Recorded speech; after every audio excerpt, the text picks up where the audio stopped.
Well, I just got out of Batman vs. Superman, and I feel my senses have been assaulted.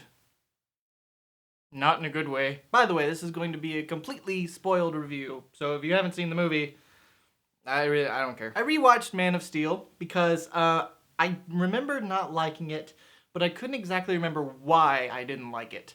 And I realized when I watched it last night why I didn't like it, and that's mainly because there are no interesting characters in that movie. It wants to take the story of Superman seriously, but what it doesn't realize is that when you go see a Superman movie, you want to have some fun.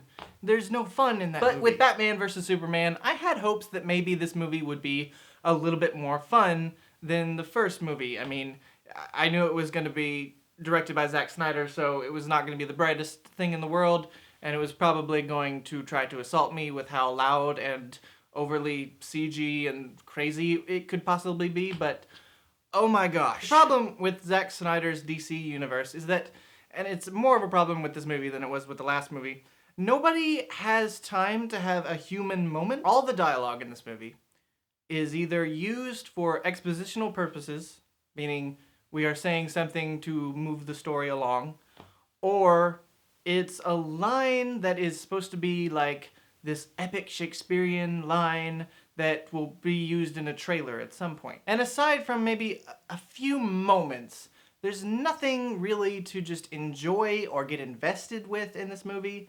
All of the characters are just like, might as well be replaced with bread. The movie opens with Batman's origin story, which thank God, because I'd forgotten. We see that Bruce Wayne was there at the end of Man of Steel, and it almost feels like a reaction to people saying that the end of Man of Steel was too violent and too chaotic, and, you know, Superman ended up killing so many people and not really caring.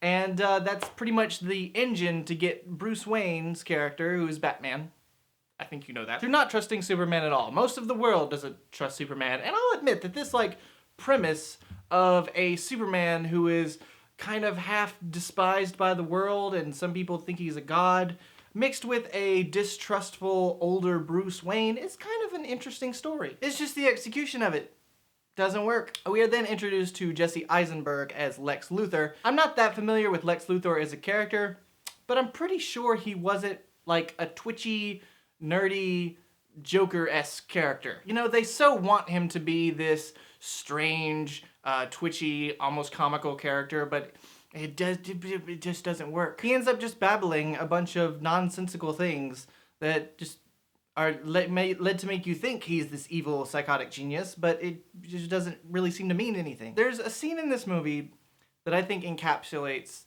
what is wrong with this entire movie. And so it's kind of like building up to this trial where Superman is going to answer for the things he seems to have done, the harm that he seems to have done to planet Earth. And so they get everybody in this room, and it seems like we're finally going to talk about the things that we've only been headlining for the first half of the movie.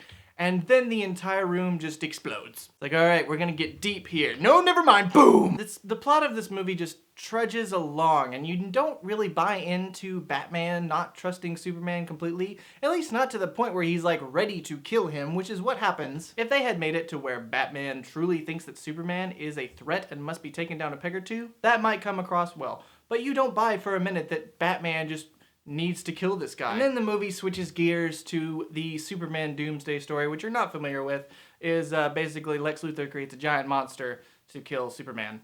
And that's how the last half of the movie comes about, and then Wonder Woman comes in, which Wonder Woman, nothing really bad about her, but doesn't really add anything. The funniest thing about the ending, though, is that they obviously try to insert moments where characters shout that where the characters are fighting and causing all of this damage, there are no people around to die, which is hilarious because it shows that they're reacting against negative fan reaction from the first movie, and two, it doesn't really mean anything because, oh, well, no one's around and no one's gonna get hurt. And so if you're the kind of person who's just like, I just want to see cool action and fighting, then the last, like, 45 minutes of this movie is that.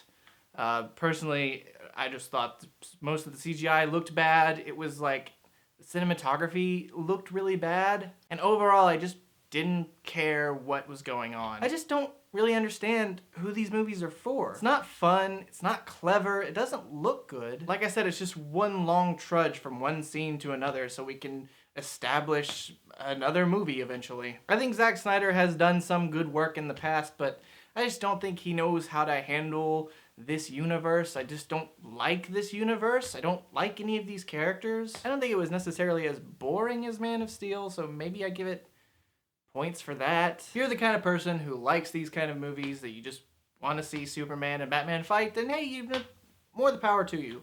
And I'm a Batman fan. I love Batman comics. I love Batman movies. I love the Batman animated series.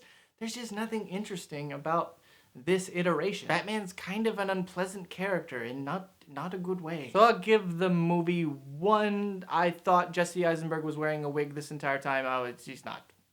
Okay. Out of 10. Out of 5. Out of 10. 1 out of 10 or 1 out of 5?